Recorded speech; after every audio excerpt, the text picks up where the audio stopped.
Voilà, donc bonjour à tous. Le président vient. Good afternoon, everybody. The President has just returned from the European Council.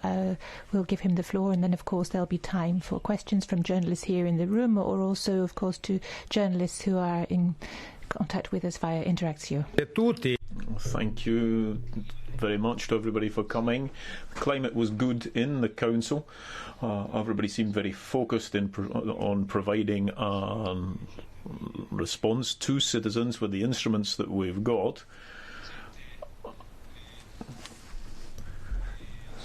I made the Parliament's point of view clear on the basis of the results of the negotiation, which have improved the instruments which the Council put on the table in July. We've made improvements in terms of the Union's programmes, so the multi-annual financial framework, and on the rule of law.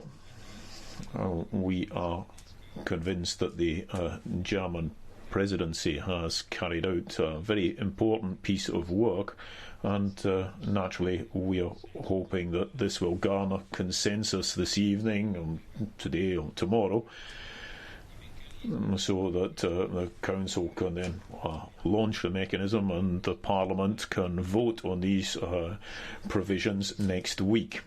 So we can say that we are satisfied. The European response arrives on time. There are no delays, and there's an awful lot of expectation, of course, because all of this means that European citizens can show confidence or trust in Europe. It's very important that that is the case, because we've been through rather a difficult year. So I think that things were quite positive in the Council, and the Parliament, of course, will give its view on things next week. So that's on the recovery measures. And on the Council agenda, there are other issues too.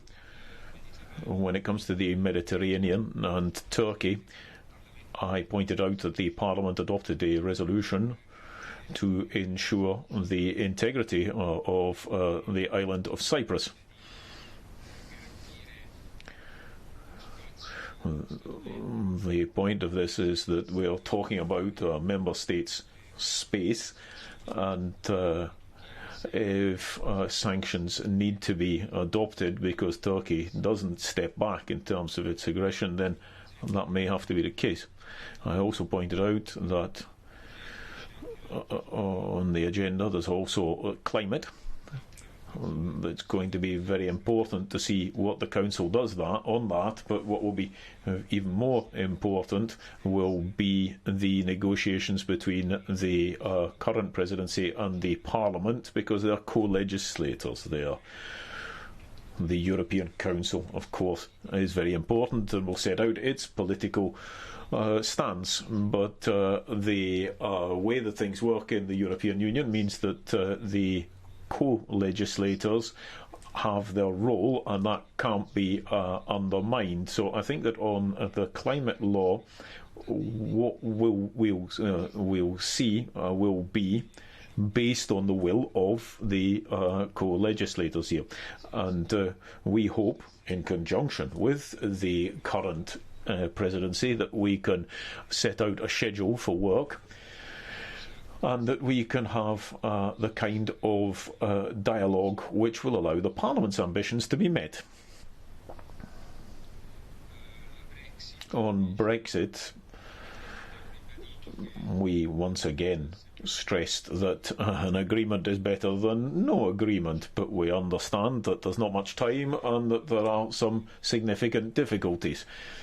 A number of very important issues still remain to be resolved, but we're waiting for the end of the week to see if there are going to be any novelties there or anything new. If there is, then there's an agreement on the part of the Parliament to vote on this, to evaluate it and vote on it before Christmas. If there isn't one, Well, we hope there will be, but if there isn't one, then perhaps even next week, emergency measures could be proposed, and the Parliament could vote on those, because it would be important to have some kind of basis to regulate the relations of the two sides. I think that over the months, the Parliament has shown itself to be a responsible institution, and it's worked to keep to the timelines, and that's thanks to the work being done by the political groups, the committees and the working groups as well. And I think that that is something that Mrs. Merkel, the German Chancellor, has also pointed out. She also pointed out that in her opening remarks to the Council, and she wanted to express her appreciation of the Parliament, and that's something which I was very happy to see.